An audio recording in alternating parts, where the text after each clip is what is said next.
Un ordinateur, c'est génial, ça enregistre tout sur une petite disquette. Méfiez-vous à l'instant crucial où vous retirez la petite disquette. Êtes-vous certain de ne rien avoir oublié? Les autorités du camp militaire de Quantico, États-Unis, ont perdu un capitaine de marine, disparu depuis le 4 mars 1989 de son appartement de fonction à l'intérieur du camp. Sa voiture en panne a été abandonnée sur une route voisine. Le capitaine Shirley Soler, 29 ans, est une femme. Le corps des marines ne fait pas de ségrégation, c'est une femme et elle est noire. Shirley était en instance de divorce. Elle avait épousé 4 ans plus tôt un autre capitaine de marine, Robert Schuller, 33 ans. Robert Schuller a été renvoyé de l'armée pour alcoolisme et falsification de rapports. Il a quitté sa fonction il y a 1 an, en février 88, et il a quitté sa femme aussi. L'enquêteur militaire chargé d'élucider la disparition de Shirley s'intéresse donc à lui en premier lieu et rencontre un homme pas très sympathique. Aigri, apparemment toujours alcoolique, Schuller ne montre pas un intérêt démesuré pour l'enquête. Grand type, allure éteint chiffonné, désinvolte, vieux avant l'âge et cynique, il fait la déclaration suivante. Shirley, fait ce qu'elle veut. Aucune idée de l'endroit où elle peut se trouver. J'ai signé les papiers que demandait son avocat, on s'est quittés bons amis, je l'ai pas revu, elle me manque pas. Ça remonte à quand, cette dernière entrevue? Oh, je sais pas. Le 4 mars, ça ne vous dit rien? Pas particulièrement, j'ai pas la mémoire des dates, même pas de mémoire du tout. Elle a dit à son avocat qu'elle vous rencontrait ce jour-là pour la signature de ses papiers, justement. Et ses amis le confirment. Le 4 mars, c'est le jour de la disparition de Shirley. L'enquêteur se fait donc expliquer l'expression « se quitter bons amis ». On a passé la soirée ensemble, on a bu un coup, et puis on a passé aussi la nuit ensemble. Vous passez la nuit ensemble alors que vous êtes séparés depuis 1 an et qu'elle vous apporte les papiers du divorce à signer? Divorcer n'empêche pas les sentiments.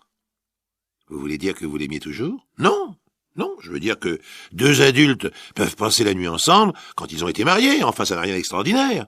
Et puis Shirley n'a rien d'une bégueule, si vous voyez ce que je veux dire. Une petite fête en passant, elle n'a jamais rien eu contre, hein. Elle vous a quitté à quelle heure? Au matin, hein. C'est tout ce que je peux dire. Faisait jour, en tout cas. On a retrouvé sa voiture abandonnée en panne à l'entrée de l'autoroute. Ah bon? Ça ne m'étonne pas, vous savez, elle n'est pas douée. Tout le monde vous dira qu'elle oublie régulièrement de vérifier l'huile ou le reste. Après l'inspection de la voiture, nous pensons qu'elle a été victime d'un meurtre. Ça ne m'étonnerait pas, en fait. Vous pouvez préciser pourquoi? Parce qu'elle est noire, Shirley. Et que dans ce patelin, en Virginie, ou même dans le Missouri, c'est pareil, hein. Vous devriez rechercher du côté du Ku Klux Klan. Hein. Si elle a demandé de l'aide à quelqu'un, vous imaginez le genre d'aide. Monsieur Schuller, vous êtes blanc. Pouvez-vous préciser les raisons de votre mariage? Aucune raison. On se plaisait, c'est tout. Et les raisons du divorce? On se plaisait plus et ça arrive. Ses camarades de la base de Quantico affirment que vous l'avez menacée. Ils peuvent dire ce qu'ils veulent.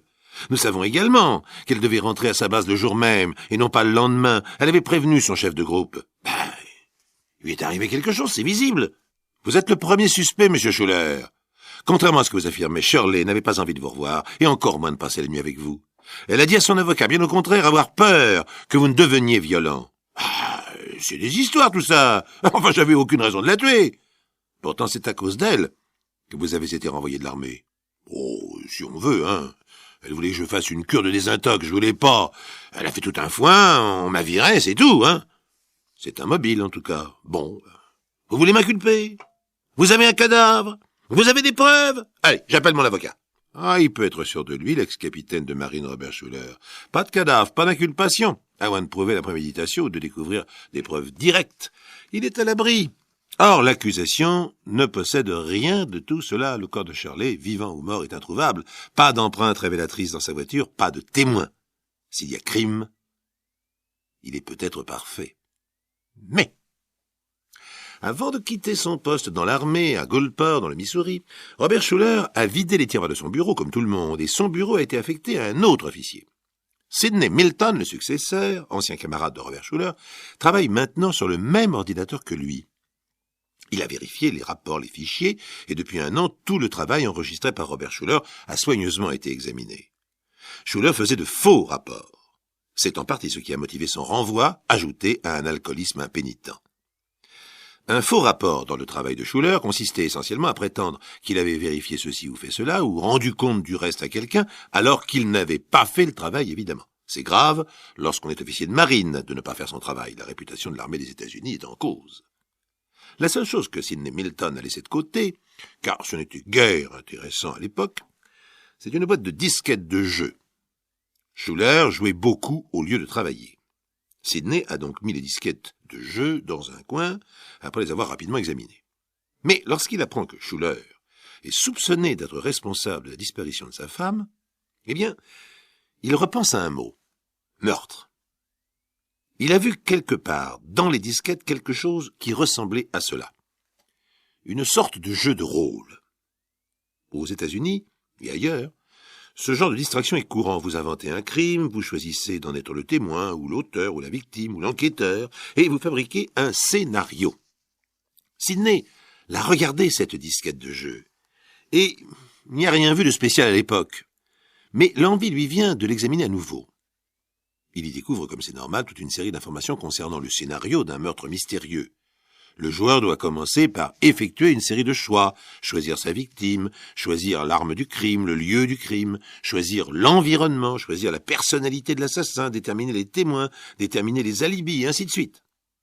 Curieusement, le scénario proposé comme base de jeu n'a pas été utilisé par Schuller. Il n'a rien rempli, rien enregistré dans les différentes propositions. La seule chose qu'il a faite, c'est de prendre des notes et de les enregistrer à la suite du jeu. Et Sidney voit ainsi se dérouler sous ses yeux une série d'indications qui pourraient éventuellement passer pour un projet de scénario. Comment vais-je la tuer? Pourquoi là, alors qu'il n'a pas déterminé la victime dans toutes les propositions de l'ordinateur? Comment me débarrasser du cadavre? C'est donc qu'il a choisi d'être l'assassin. Préparer un masque. Prévoir des gants de caoutchouc. Se procurer des sacs plastiques pour le transport des morceaux. Étudier à la bibliothèque les meilleures histoires de disparition. Voir électrocution, arme à feu, strangulation. Établir la disparition. Prévoir une panne de voiture. Et enfin, le plus intéressant, justifier l'assassinat par un préjugé racial. En fait, Sidney Milton ignore que cette dernière note dans le fichier du jeu de rôle est la plus intéressante, car il ignore ce que Schuller a dit à l'enquêteur de l'armée. Mais il n'ignore pas que le capitaine des marines Shirley Schuller était noir, qu'elle a disparu. Et les sacs plastiques pour le transport des morceaux, c'est éminemment révélateur. Il fait donc un rapport circonstancié et remet la disquette à l'enquêteur de l'armée. Et l'enquêteur la remet au procureur, en demandant bien entendu la mise en accusation immédiate de Robert Schuller. Motif? Meurtre avec préméditation depuis plus d'1 an. Car si Schuller établissait de faux rapports pour son travail, dans les jeux, il était aussi nul. Pourquoi? Le fichier a été enregistré dans l'ordinateur le 12 février 88, au moment de son départ de l'armée, au moment où la demande de divorce présentée par sa femme était elle aussi enregistrée par un tribunal. Bref, le procureur accepte cette disquette de jeu comme pièce à conviction et preuve directe de meurtre avec préméditation signée de son auteur. Lequel auteur, bien sûr, continue de nier. Il prétend très logiquement avoir pris des notes dans l'intention d'écrire un roman policier. Et son avocat de récuser à l'infini l'utilisation d'une preuve de cette sorte contre son client. Le tribunal est donc devant une affaire sans précédent. Comment prouver la relation entre des notes prises sur une disquette de jeu et un meurtre?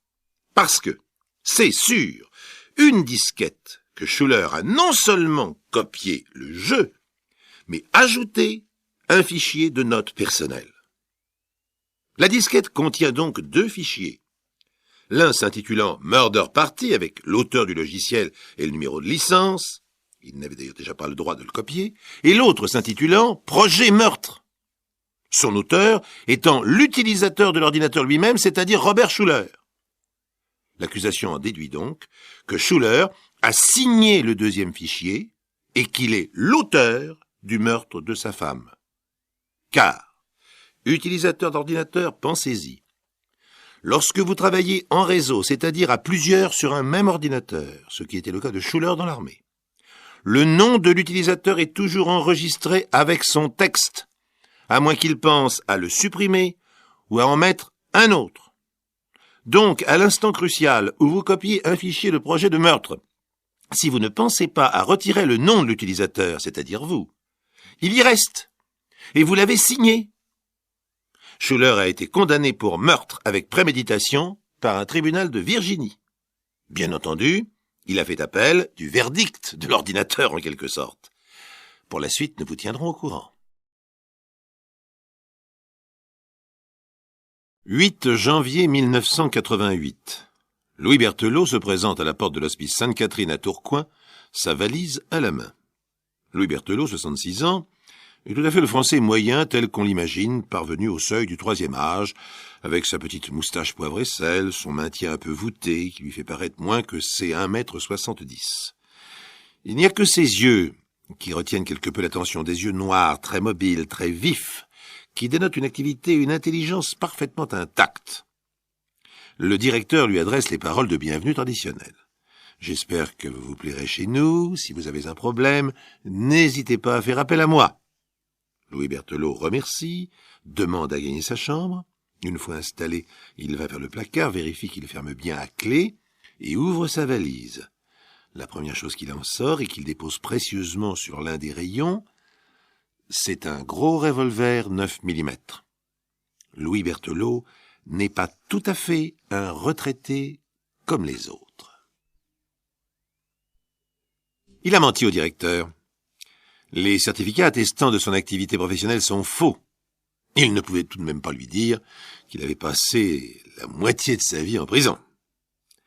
Louis Berthelot est ce qu'il est convenu d'appeler un dangereux repris de justice. En 1956, il a été condamné à 20 ans de réclusion pour meurtre. Un cambriolage qui avait mal tourné, car il a toujours opéré à main armée. En 1970, tout de suite après sa libération, il a repris ses anciennes activités. Il s'est fait prendre de nouveau et il s'est vu infliger de nouveau 20 ans. Avec la remise de peine, il est sorti il y a 6 mois tout juste. Louis Berthelot sifflote en rangeant le reste de sa valise qui, cette fois, n'a rien que de banal, du linge, des vêtements, quelques livres. C'est vrai, il est réellement retraité. Il a décidé de se reposer une bonne fois pour toutes, même si son métier, à lui, était un petit peu particulier. Le revolver, ce n'est qu'une relique, un souvenir. C'est avec lui qu'il a fait la plupart de ses coups. Il l'avait enterré dans un petit bois en compagnie d'une partie de son magot.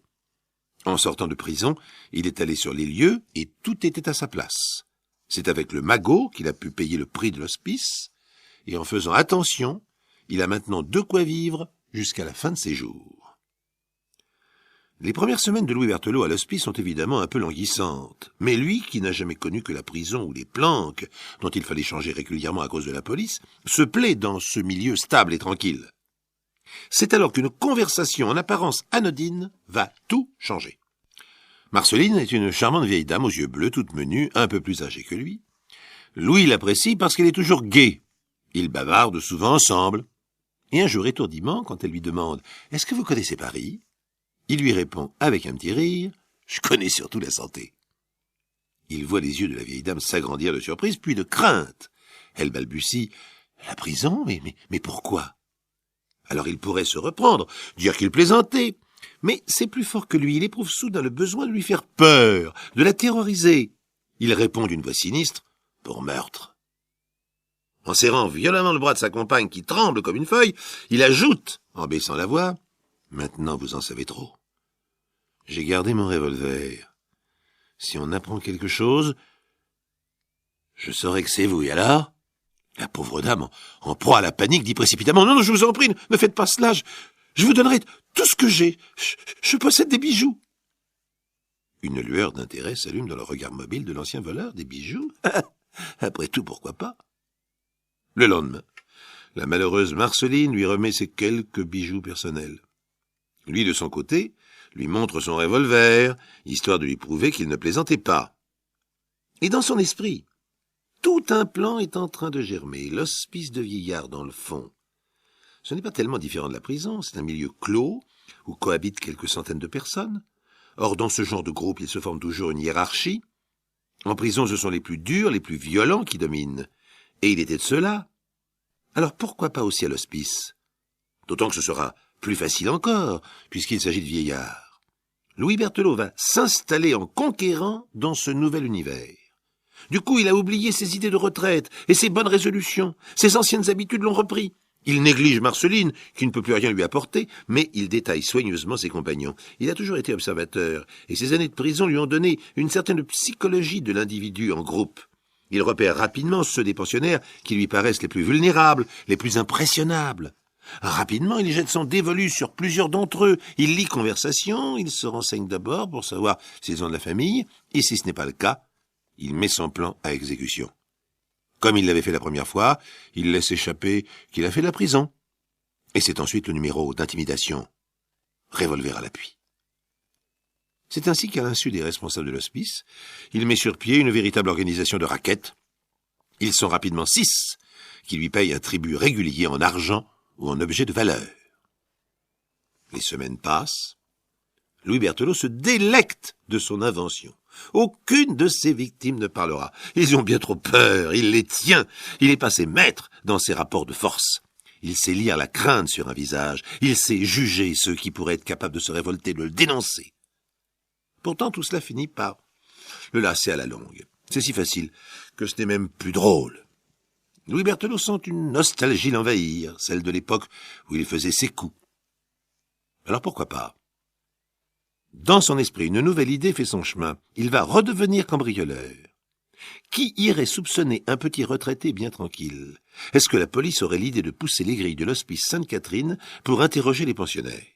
Il prend brusquement conscience qu'il possède désormais une planque idéale, bien plus sûre que toutes celles qu'il a utilisées durant toute sa carrière. Juillet 1988, les beaux jours sont arrivés, Louis Berthelot a pris l'habitude de sortir tous les jours sur le vélomoteur qu'il s'est offert en négociant une partie de ses raquettes. Il repère celles des villas qui paraissent inoccupées, et en cette période de vacances, il y en a beaucoup. Quand il a à sa disposition plusieurs dizaines d'adresses, il se rend dans un café, cherche les numéros dans l'annuaire, et les appelle les uns après les autres. C'était ainsi qu'il procédait autrefois. Si on répond, il raccroche immédiatement, sinon il note le numéro pour rappeler le lendemain. 10 juillet, il a décidé de passer à l'action. En plein milieu de la nuit, il pénètre dans la maison qu'il a choisie. Ah non, il n'a pas perdu la main, aucune serrure ne lui résiste. Il sait déjouer tous les systèmes d'alarme. Il met les lieux sans dessus-dessous. Et étant donné le seul endroit où il peut dissimuler son butin, c'est-à-dire son placard, il faut emporter quelque chose d'aussi peu volumineux que possible, de préférence de l'argent ou des bijoux. Mais il n'y a ni argent ni bijoux. Alors il s'en va avec des petites cuillères en argent. Une fois dans sa chambre, il y dépose des petites cuillères avec ravissement. Jamais le produit d'un vol ne lui avait fait tant plaisir. À 66 ans, il est toujours le même, il n'a rien perdu. Et surtout, il jubile en pensant aux difficultés que va avoir la police. Car on n'a encore rien vu, il va recommencer. Cette fois, ce ne sera plus un vol symbolique.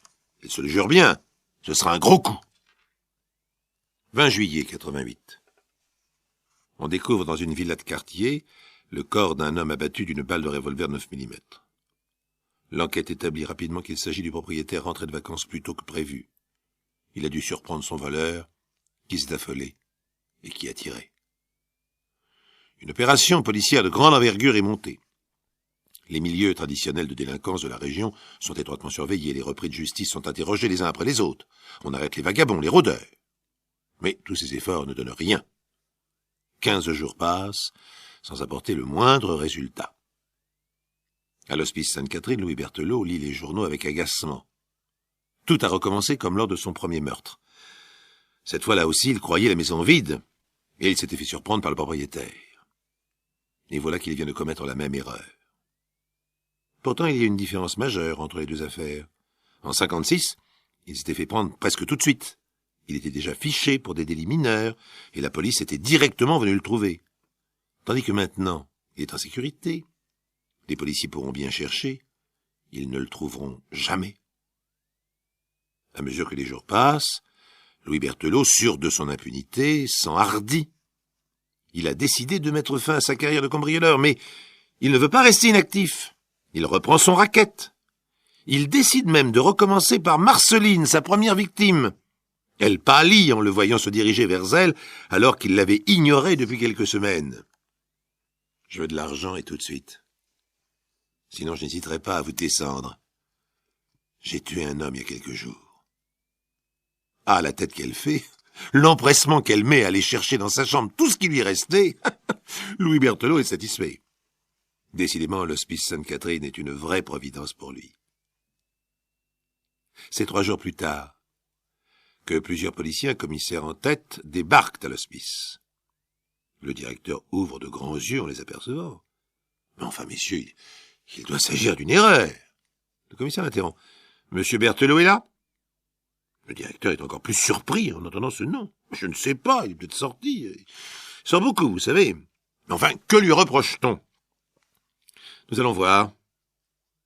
Conduisez-nous à sa chambre. » Le commissaire ouvre le placard avec un passe-partout, et le directeur, ahuri, le voit en sortir des billets de banque, des bijoux, des petites cuillères en argent et un revolver. De loin, Louis Berthelot, qui rentrait de promenade sur son vélomoteur, aperçoit le quart de police devant les grilles de l'hospice. Il fait demi-tour, mais il est bien vite rattrapé. C'est alors qu'on lui passe les menottes que l'évidence s'impose à lui. Marceline, eh oui.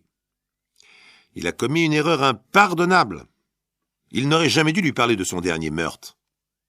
Une lettre anonyme. C'est si facile à écrire, une lettre anonyme. À son procès, les jurés ne lui ont accordé aucune circonstance atténuante et l'ont condamné à la prison à perpétuité. Et à son âge, la perpétuité, même avec une remise de peine, c'était bien la retraite définitive.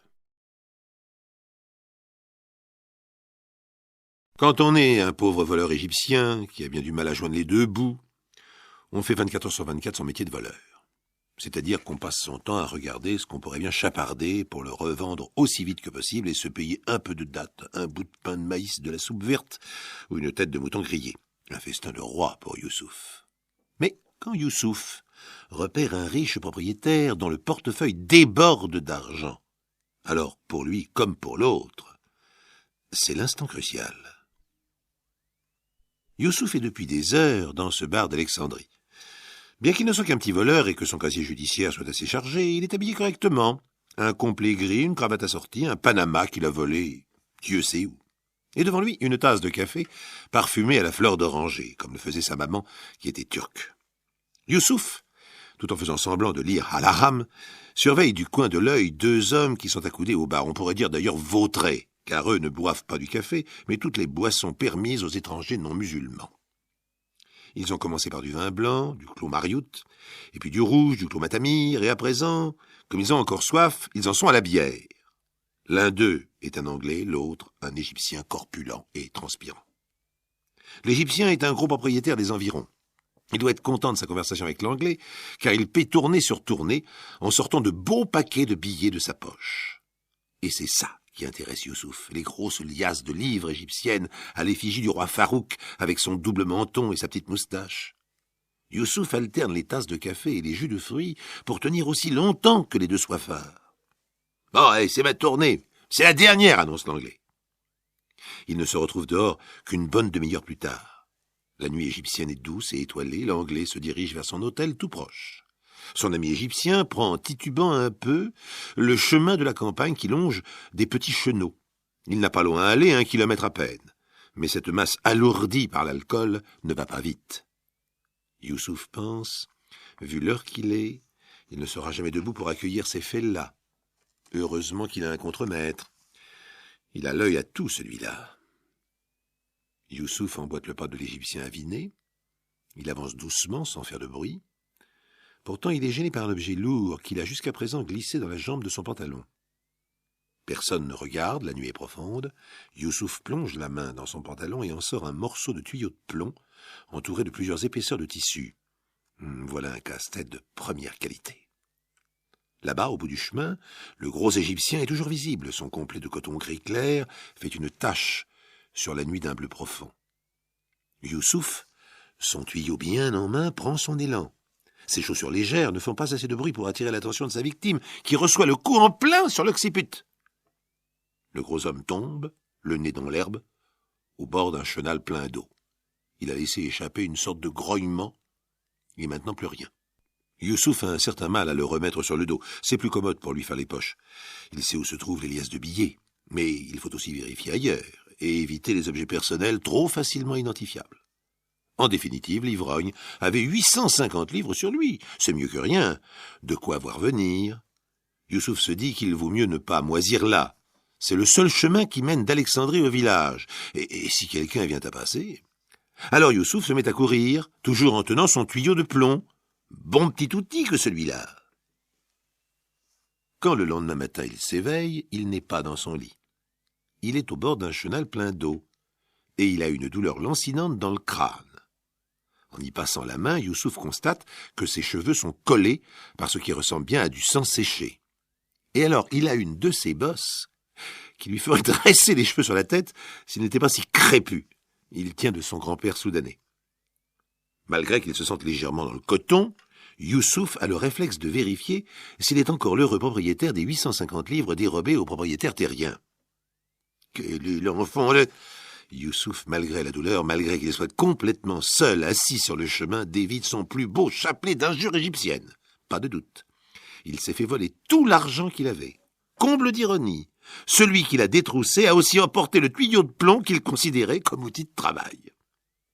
Mais en bon égyptien fataliste, Youssouf se relève, soupire Inch'Allah, ramasse son Panama qui a l'air cabossé et reprend sa route. Ah, qui sait? La journée se terminera peut-être mieux qu'elle n'a commencé.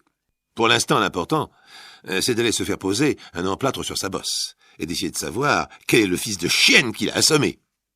Mais Youssouf n'en saura rien. Alors il continue ce petit boulot habituel et se lance même dans des entreprises de plus grande envergure, du genre cambriolage en tout genre. 2 ans plus tard, il est en train de cambrioler une villa d'Alexandrie alors que les propriétaires sont repartis pour la saison mondaine au Caire.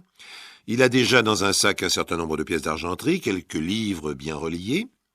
Heureusement, la fenêtre de la villa donne directement sur une petite ruelle qui ne mène nulle part. Il suffit de se suspendre par les bras, le sac accroché dans le dos, pour s'éloigner tranquillement et attendre le lendemain pour aller proposer tout ça à un receleur compréhensif.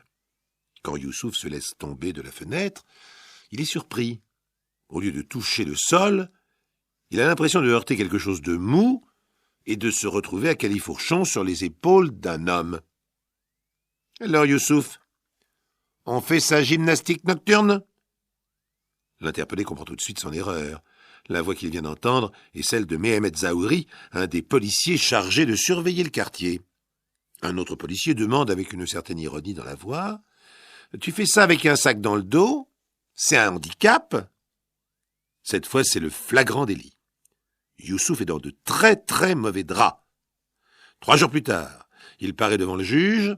Le contenu du sac entièrement identifié par les propriétaires de la villa pèse lourd dans la balance. « Youssouf, je te condamne à 5 ans de prison. Mais, pas de mais. Sinon, j'augmente la dose. » Le petit voleur égyptien se dit que pendant 5 ans, il va être nourri aux frais du roi, qu'il se fera peut-être des relations utiles pour l'avenir. Les prisons du Caire, surtout pour les petits délinquants dans le genre de Youssouf, ne figurent dans aucun guide touristique et pour cause. La surpopulation y est intense. Les condamnés passent de longues journées oisives derrière des grilles. Cela rapproche certains, cela rend les autres fous. Mais, Inch'Allah, Dieu l'a voulu. Il faut prendre son mal en patience. Dans le petit groupe auquel Youssouf se trouve, à son corps défendant incorporé, il remarque bientôt un visage sympathique au teint basané et aux cheveux crépus. Cela n'a pas l'air d'un mauvais bougre. « Comment t'appelles-tu ?»« Mansour. »« Tu tires combien ?»« 10 ans. J'en ai fait déjà 2. »« Et on te reproche quoi ?»« Oh, m'en parle pas. On m'accuse de meurtre. Et le pire, c'est qu'on n'a jamais retrouvé le cadavre. Oh, c'est moche, ça. Moi, j'ai trouvé le moyen de sauter sur les épaules d'un flic en sortant d'une villa que je venais de cambrioler. Oh, faut le faire. T'es peut-être pas très doué pour ce métier. » D'échange de cigarettes en petits tuyaux utiles, Youssouf et Mansour se sentent bien ensemble. Pour un peu, ils chanteraient avoir un bon copain. Il n'y a vraiment rien de meilleur au monde. D'autant plus qu'ils font une autre découverte. « Tu es de quel coin ? De Dandera, et toi ?»« Ben moi aussi. » Ils apprennent avec ravissement qu'ils sont donc originaires du même petit village de Fella, mais à cause de leur différence d'âge, ils ne se sont jamais rencontrés. Pourtant, ils connaissent les mêmes personnes, ils ont bu le même thé noir et dégusté les mêmes œufs durs accompagnés de beurre fondu. Ils ont bu l'eau de la même fontaine. Alors comme ça, Mansour, tu es victime d'une erreur judiciaire. Raconte-moi ça. Ben voilà, c'était il y a 2 ans. Je traînais ma flemme dans les environs d'Alexandrie. Un petit bled nommé Sama. Je ne sais pas si tu connais, c'est un trou perdu. Sama, tu parles si je connais. Il m'en est arrivé une sévère, que je suis pas prêt d'oublier. Mais finis ton histoire, je te raconterai la mienne après. Donc un soir d'été, je me balade près d'un petit canal, quand je vois un mec qui fait les bons trains devant moi. Je me dis qu'il avait l'air trop pressé pour être honnête. Je me mets en route, je le rattrape. J'avais pris la précaution de ramasser un joli caillou bien rond. Et je lui en ai flanqué un bon coup derrière la casserole. Heureusement qu'il avait un Panama pour avorter le choc. Je l'ai tendu raide. Et alors? Je lui ai fait les poches. Il avait un bon paquet sur lui. J'avais pas perdu ma soirée. Et après? Manque de chance, j'allais arriver chez moi quand j'ai été rattrapé par le contremaître à l'effet là d'un gros propriétaire terrien qui venait lui aussi de se faire dévaliser. Il recherchait le coupable. Mais je n'avais rien à voir là-dedans. Le problème, c'est que sur le chemin, ils avaient trouvé le mec que j'avais assommé et à qui j'avais récupéré 850 livres. Je me souviens encore du chiffre. Tu lui avais piqué 850 livres? Tu es certain? Absolument. Ça se rencontre pas dans la poche de tout le monde. Et ça devait être un malfrat qualifié, car il avait sur lui un tuyau de plomb proprement emballé dans du tissu. Une arme assez meurtrière. Je l'ai gardé en souvenir. Et c'est ça qui m'a perdu d'ailleurs. Comment ça? Le contremaître du propriétaire dévalisé a affirmé qu'ils avaient trouvé un cadavre sur le bord du canal. C'était le gars que j'avais assommé. Mais le lendemain matin, quand les policiers sont repartis pour récupérer le cadavre, ils n'ont trouvé personne. Ils ont conclu que le corps avait glissé dans le chenal et était parti au fil de l'eau. C'est vraisemblable. Youssouf a un curieux petit sourire. Mansour continue. Et comme je ne pouvais pas expliquer la provenance des 850 livres, et comme j'avais ce fichu tuyau de plomb, j'ai été condamné à 10 ans. Sans cadavre. Et si ça se trouve, le gars s'est réveillé et court encore. Youssouf est pris entre des sentiments contradictoires. Ainsi, son nouveau copain Mansour est par le plus grand des hasards, celui qui l'a assommé 2 ans plus tôt et lui a volé les 850 livres. Aucun doute là-dessus. C'est lui qui lui a volé son outil, le tuyau de plomb. Ah, c'est trop drôle. Youssouf aurait presque envie de ne rien dire, de laisser l'autre croupir pour lui apprendre à vivre. Mais ça ne serait pas juste. Et puis ils sont du même monde, ils font le même métier, voleurs.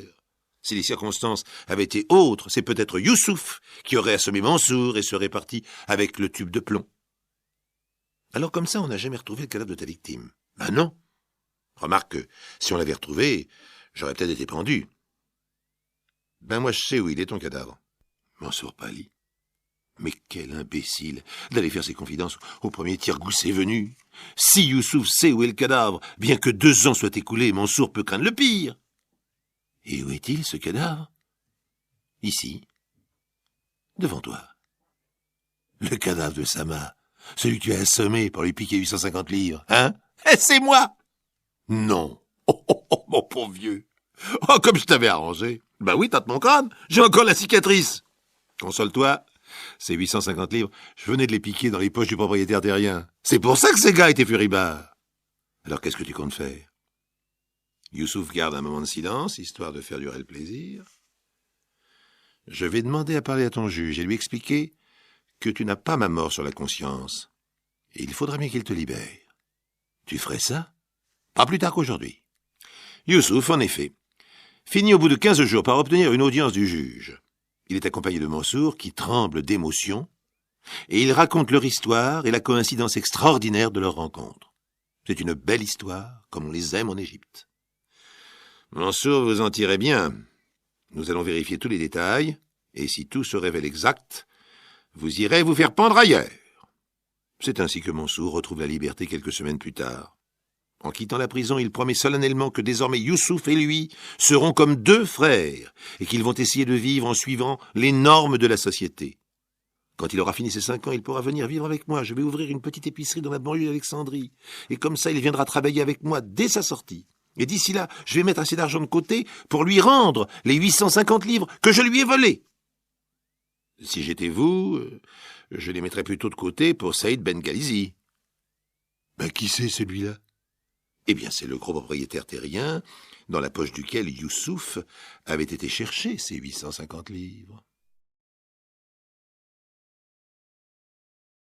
L'effet de surprise est un instant magique. Tout dépend, bien sûr, de la surprise. Reggio de Calabre, un village voisin, une nuit d'hiver. Giuseppe Perino se réveille en sursaut. Sa femme, où est sa femme? Il vient de la voir partir dans les bras d'un homme, grand, beau, à cheval.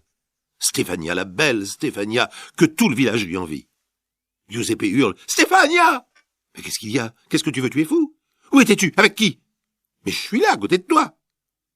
Stéphania est dans le lit conjugal, en effet, en chemise de nuit, et furieuse d'être réveillée. Giuseppe Ferrino est en train de devenir fou de jalousie. Toutes les nuits, il fait des cauchemars épouvantables. Il voit sa jolie femme s'envoler et partir au bras ou dans les bras d'un homme qu'il ne parvient pas à identifier. C'est affreux car il le voit toujours de dos, ce voleur de femmes. « Espèce de lâche, montre-toi, mais montre-toi !» Il parle tout seul, le malheureux Giuseppe. Même dans son sommeil, il insulte l'amant supposé de sa femme. Il le provoque en duel, lui court après, il le tient presque parfois, et hop, il se réveille avec un oreiller dans les bras. C'est une vie de chien. Mais cette nuit du 20 janvier 1960, Giuseppe ne se rendort pas, il a pris une décision. « Lève-toi, à 5 heures du matin, en pleine nuit, et pourquoi faire? Planter un arbre. »« Mais t'es réellement devenu fou? Je veux planter un arbre, et tu vas m'aider. »« Mais quel arbre? Ça ne te regarde pas. Et dépêche-toi, parce que sinon... » Sinon, Stéphania en a déjà fait l'expérience, hein. C'est la dégelée, une bonne dégelée. Elle s'en est déjà plainte à ses parents, à une dizaine de kilomètres d'ici. Mais les parents ont dit « Débrouille-toi avec lui, c'est ton mari. » Elle a essayé du côté des carabiniers. Ils ont haussé les épaules. « Si tu le fais cocu ton mari, on n'y peut rien. Et même le curé. » Stéphania, mon enfant, je réprouve la violence. Tu le sais. Mais tu devrais d'abord confesser tes péchés. Or, Stéphania refuse de confesser un péché qu'elle dit n'avoir pas commis, et refuse d'avouer à qui que ce soit si elle a ou non un amant. La vérité d'ailleurs n'a guère d'importance en ce moment, car Giuseppe est persuadé par cauchemar interposé qu'il est cocu. Rien ne le fera penser à autre chose. La nuit, il en rêve, le jour, il harcèle son épouse. « Dis-moi qui, je veux savoir, mais dis-moi qui !» L'affaire dure depuis des mois, et Stéphania n'a toujours rien avoué. Donc, cette nuit, histoire de la punir, dit-il, elle va l'aider à creuser un grand trou pour planter son fameux arbre. Stéphania ne voit pas d'arbre. « J'irai le chercher dans la colline, le trou d'abord. » Mais enfin, qu'est-ce qu'il a de particulier, cet arbre? Il faut le planter à la pleine lune. Alors tais-toi et creuse. Stéphania creuse, le sol est dur, et Giuseppe ne l'aide pas beaucoup, il donne des ordres. « Agrandis ici, allez, creuse là, plus profond. » 2 heures passent, Stéphania n'en peut plus. Lorsque le trou semble enfin convenir à Giuseppe, « Ne bouge pas, je vais mesurer. » Debout dans le trou, Stéphania épuisée attend. Giuseppe revient de la grange avec un fusil. « Mais qu'est-ce que tu fais? »« Remplis le trou. »« Remplis le trou. Enterre-toi dedans, ou je te loge une balle dans la tête. » Le trou était donc pour elle? Mais que veut-il? L'enterrer vivante? Elle a beau pleurer, gémir, supplier, Giuseppe ne veut rien entendre, et les coups de crosse ne sont pas loin si l'épouse tente de lui échapper, ce qui est d'ailleurs extrêmement difficile, car elle est dans le trou et lui au-dessus avec son fusil à double canon. Stéphania commence à s'enterrer elle-même. Giuseppe repousse la terre du pied, le niveau monte au genou, puis à la taille, et Giuseppe tasse avec une pelle.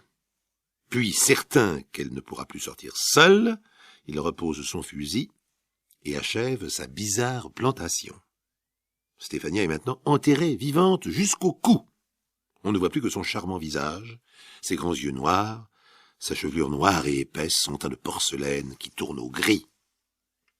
Giuseppe s'installe confortablement devant elle, avec une pèlerine sur les épaules et un casse-croûte, le fusil à portée de la main. « Bon, alors maintenant tu ne sortiras d'ici que si tu me donnes le nom de ton amant. » « Mais enfin, je n'ai pas d'amant, Giuseppe, c'est ridicule. Je suis cocu. Tout le monde le sait, je veux le nom. » J'ai rien à dire. D'ailleurs, si je te donne un nom, tu vas me tuer. Pas toi, lui. Le choix n'est pas plus facile pour autant. Dénoncer un homme et il le tue. Si elle dénonce un innocent, c'est grave. Si elle dénonce son amant et qu'elle l'aime, c'est grave aussi. Et si elle ne dénonce personne, tu finiras bien par le dire. Giorgino, tu te fiches de moi, ce vieux débris? Arrête, Stéphania, hein? Ne joue pas à ça avec moi. Je suis cocu, mais pas idiot. Pauvre Stéphania. Elle fait dans sa tête le tour des mâles du village. Il est petit ce village. Le curé étant éliminé d'office et le maire aussi, il reste quoi? L'instituteur, Pinoclard, et 20 ans de plus qu'elle. Quant aux autres tous mariés, il y a bien le garagiste, Luigi, qui répare les scooters et les bicyclettes. Mais s'il a l'âge de la situation, il n'en a pas le physique. Faudrait trouver un nom de la ville, quelqu'un de Reggio de Calabre. Mais le nom d'un inconnu ne la sortira pas du trou. Stéphania tente une ruse. Tu ne le connais pas. Mais j'irai faire sa connaissance. Son nom. Je peux pas te dire son nom. Donc je le connais. Non, tu ne le connais pas. Je vais te le décrire, tu verras bien. Et Stéphania entame une description totalement imaginaire, à base de souvenirs de romans photos. Il est blond. Blond. Il n'y a pas un seul blond dans la région, tu mens. Si, il y a un blond. Tu vois que tu ne le connais pas. Bon, admettons qu'il soit blond, et après? Il est grand. Il a des yeux verts et une belle voiture. Quelle voiture? Une américaine. Qu'est-ce qu'il fait dans la vie, ce salaud, pour avoir ma femme et une voiture américaine? Il est milliardaire. Mais tu te fous de moi? Il fait des affaires. Je peux pas te dire lesquelles, j'y connais rien. Et comment tu l'as rencontré, ce minable? Au bal de la Sainte-Catherine? Mais j'y étais avec toi. J'ai pas vu de blond. T'as mal regardé. Oh, ça suffit maintenant, hein? Dis-moi le nom de ton amant, je me fiche qu'il soit blond ou pas, je veux le nom. Je te le dirai si tu me laisses sortir. Ah, pas question, hein. Tu me prends pour un idiot. Écoute-moi, Giuseppe, je t'en prie, je ne t'ai jamais trompé, tu entends? Jamais. Tu t'es mis ça dans la tête tout seul, c'est tout. C'est Aurelio, hein? Je parie que ce salopard d'Aurelio est ton amant. Aurelio. Il y a au moins une dizaine de fiancés, Aurelio. Justement. C'est pour tromper l'ennemi, ça. Si ça te convient, disons que c'est Aurelio. Mais tu seras ridicule, comme tu ne l'as jamais été. Et pourquoi ça? Il aime pas les femmes, Aurelio. Qui t'a dit ça? Mais mon pauvre Giuseppe, tu es trop paysan pour comprendre ce genre de choses. Aurelio apprend la coiffure. Toutes les filles savent qu'il ne leur fera pas le moindre mal. C'est pour ça qu'elles sont toujours avec lui, ça l'arrange. Et en plus, il les coiffe gratis. Stéphania ne sait plus comment sortir de cette situation. Le jour s'est levé depuis bien longtemps. Elle a réussi à discuter en espérant convaincre Giuseppe de la déterrer, et ça n'a pas marché. Que pourrait-elle inventer d'autre? Un malaise. D'ailleurs, elle n'en est pas loin. Sa position est terriblement inconfortable. Elle a froid, ses jambes commencent à flancher, ses bras à s'engourdir, sa nuque fléchit légèrement et elle ferme les yeux. Stéphania? Pas de réponse. Tu me joues la comédie, ça ne marche pas. D'une voix faible, la jeune femme murmure. Tue-moi si tu veux, j'ai rien à te dire. Ce blond, c'est vrai? Crois-le si tu veux, ça m'est égal, je vais mourir. Dis-moi son nom. Sors-moi de là, je vais mourir. Son nom, Stéphania. Oh, j'en peux plus. Bon, je te déterre. Mais tu me diras son nom. Oui, mais j'étouffe. Le oui est extrêmement faible, mais l'obsession de Giuseppe est à son paroxysme. Il déterre. Il y met la pelle, puis les mains, il creuse, il gratte. Il tire sur le corps de la malheureuse Stéphania pour l'allonger dans le jardin, évanouie. Alors il claque les joues glacées, il frotte, il ôte sa capeline pour envelopper sa victime. Mais réveille-toi, Stéphania, réveille-toi! Son nom, dis-moi son nom, tu as promis! Stéphania n'ouvre pas les yeux, et son époux, ne sachant plus que faire, va chercher de l'eau à la pompe pour l'en asperger. 2 secondes après qu'il ait tourné le dos, Stéphania bondit, s'empare du fusil et se met à courir comme une dératée en direction du village. Elle court comme le vent, tandis que Giuseppe hurle derrière elle. « Reviens ici! Reviens! Sois maudite !» Et autres insultes, bien sûr, dont je vous passe l'expression car il en est d'indicibles. Réfugiée chez les carabiniers, en mauvais état tout de même et nerveusement sous le choc, Stéphania raconte son histoire. Cette fois, Giuseppe est allé trop loin. Menace de mort, torture. Les carabiniers débarquent à sa ferme pour lui mettre la main au collet. Il a disparu. Et il a pris un 2e fusil de chasse. Pour tuer qui? Stéphania est terrorisée. J'ai parlé d'un homme blond. Je n'ai pas dit son nom, mais il y a un Américain en ville, un photographe. Si jamais il lui tombe dessus par hasard... La chasse à l'homme s'organise. Durant 2 jours, la police traque Giuseppe Perino dans toute la région sans succès. Stéphania n'ose pas rester seule à la ferme de peur qu'ils viennent l'y surprendre. Un carabinier prend donc position devant la porte. 24 janvier, il est près de minuit. Giuseppe apparaît dans le jardin de sa maison, à pas de loup. Personne. Il avance derrière un buisson, examine l'entrée. Personne. Il ouvre doucement la porte, pénètre dans la cuisine. Personne. Mais, sur la table, les restes d'un repas pour 2. Alors il grimpe l'escalier qui donne à la chambre, son fusil à la main, il regarde par le trou de la serrure et n'y voit que du noir. Décidé à en finir, il ouvre violemment la porte, saute sur le lit, attrape le corps qui s'y trouve et une bagarre épouvantable s'ensuit. Le carabinier a le dessus. Convenablement ligoté, écumant de rage, Giuseppe hurle « C'était lui !» Et Stefania, furieuse et soulagée, lui répond « Et non, ce n'était pas lui, mais maintenant, c'est lui !» Pauvre Giuseppe, il a obtenu enfin ce qu'il voulait tant. Il est cocu, et il l'apprend à l'instant même où il l'est. 13 juillet 1986, c'est un dimanche. Il fait un froid glacial, ce qui explique que les rues soient presque désertes. Il faut préciser que nous sommes à Sydney, en Australie, et que c'est le cœur de l'hiver austral. Ils sont 3, à rouler dans les rues à bord d'une pimpante voiture blanche qu'ils ont volée la veille. Greg Hopkins, un grand brun à la trentaine, est au volant. Il pilote d'une main sûre, il sait où il va, dans un garage de banlieue. Un de ses 2 complices, Mario, l'Italien, y a travaillé. Il a le double des clés, et il sait que les lieux sont vides le dimanche. On pourra opérer en toute tranquillité. Et dans le coffre, il y a toujours au moins 10 000 $. La voiture stoppe dans une rue triste. Les 3 hommes en sortent rapidement. L'instant d'après, ils sont dans le garage. Greg Hopkins se tourne vers Mario. « Alors, ce coffre ?» L'homme désigne une porte vitrée. « Là, dans le bureau. » Effectivement, dans un coin de la pièce, on voit un coffre-fort massif. Greg Hopkins fait signe au 3e complice. « John, c'est à toi de jouer. » Le nommé John déballe tout son attirail. Lui, c'est le technicien. Il sort un chalumeau, met ses lunettes et commence son travail.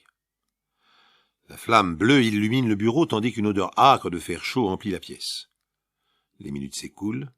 Les 2 autres, à l'affût de tous les bruits qui pourraient venir de l'extérieur, sont de plus en plus nerveux. À la fin, Greg Hopkins n'y tient plus. « Alors, t'y arrives ou quoi ?»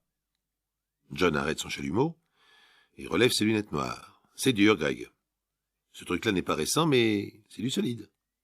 Il me faudra peut-être encore 1 heure. » Greg Hopkins réfléchit un instant, et puis il prend sa décision. Alors il n'y a pas à hésiter, fait sauter le coffre. John ne discute pas, c'est Greg le chef. Il sait que cela va faire du bruit, mais il a dû calculer les risques. Il sort de son sac un bâton de dynamite et se met en devoir de le placer de la manière voulue. 1 minute plus tard, il allume la mèche. D'un même mouvement, les 3 complices quittent le bureau et vont se réfugier à l'autre extrémité du garage. Une explosion assourdissante secoue tout le bâtiment. Les vitres du bureau ont volé en éclats et une couche de plâtre s'est répandue dans tout le garage. Greg Hopkins lance un ordre. « Allez, vite au coffre, dépêchons-nous !» Tout le monde a dû entendre. Fébrilement, il ramasse les billets maculés et s'enfuit à toutes jambes. L'instant d'après, ils sont dans leur voiture, Greg Hopkins reprend le volant et démarre rapidement. Voilà un coup facile et qui va rapporter gros. Comment pourraient-ils savoir que c'est la mort qu'ils emportent avec eux et que ce coup facile a de quoi terroriser une ville entière? Lundi 14 juillet 1986, l'agent Smithson, qui fait sa ronde dans le quartier du port, repère tout de suite la voiture blanche apparemment neuve garée dans cette rue minable, sans doute une voiture volée. Il s'approche du véhicule, les portes ne sont pas verrouillées, il n'y a a priori rien de particulier à l'intérieur, mais en policier consciencieux, il va vérifier le contenu du coffre.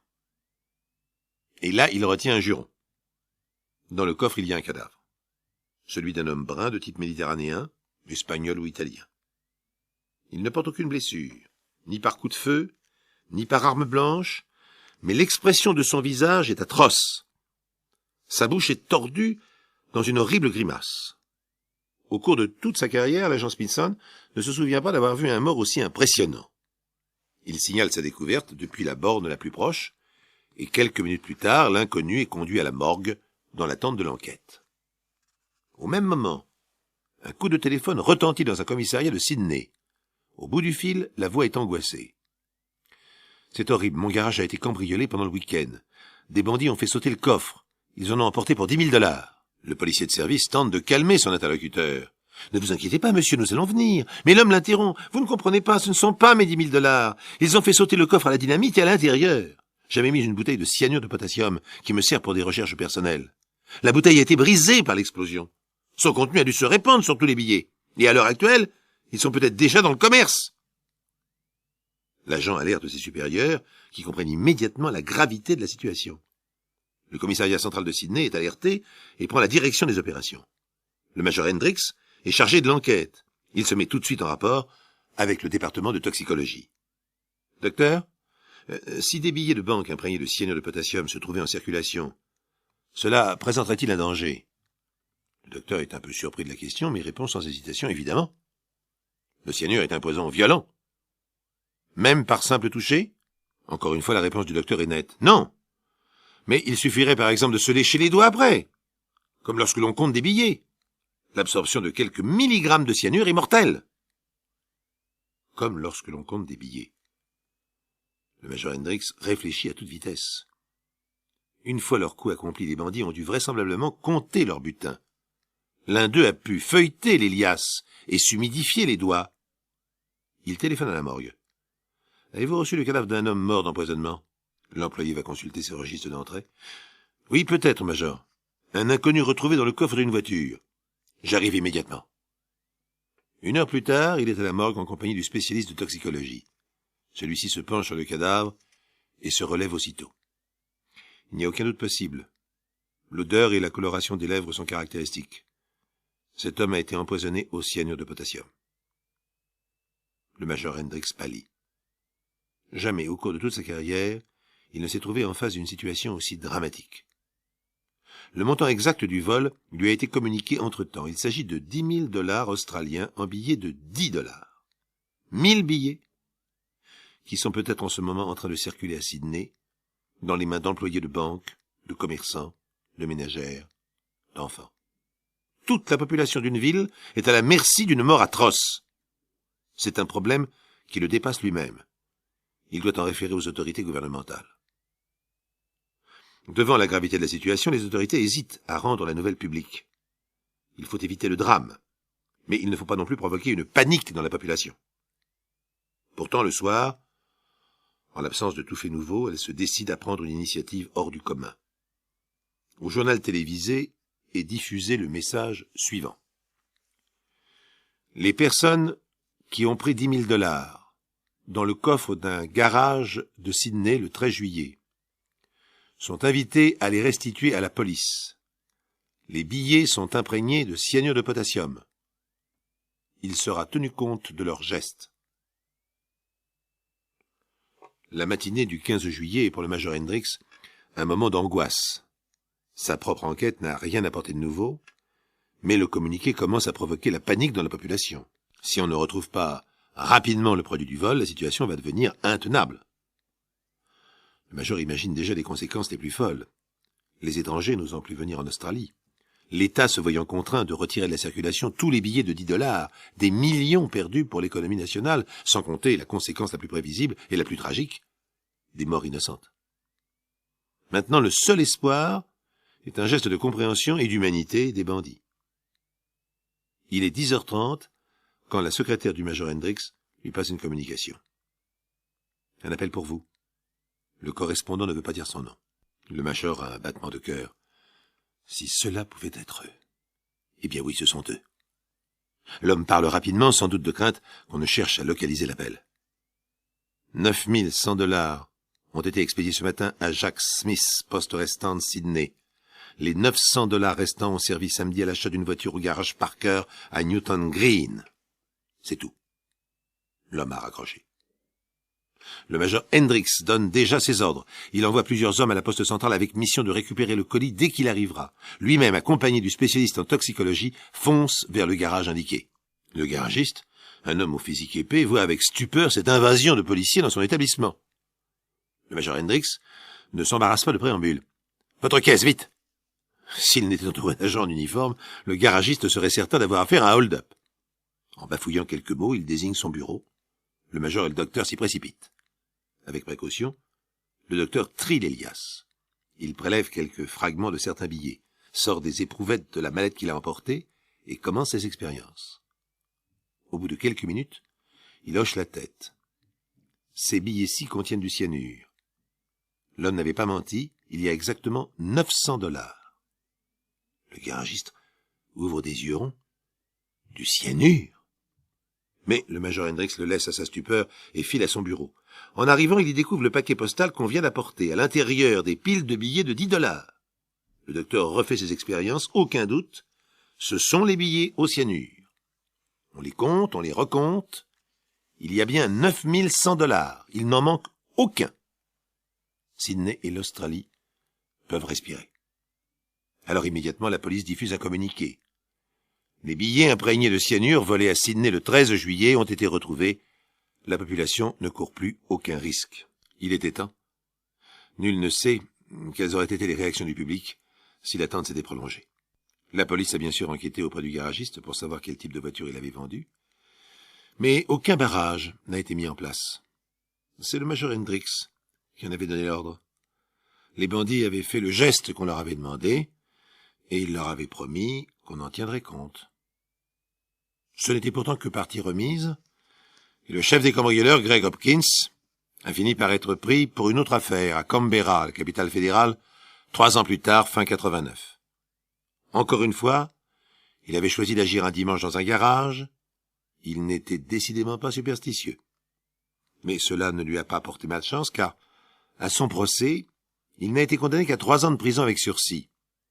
La défense avait longuement insisté sur la restitution des billets au cyanure, et cette évocation avait sans doute joué un grand rôle dans ce verdict d'indulgence. Après tout, Greg Hopkins avait déjà chèrement payé son premier vol par la mort d'un de ses complices et par une terrible frayeur rétrospective.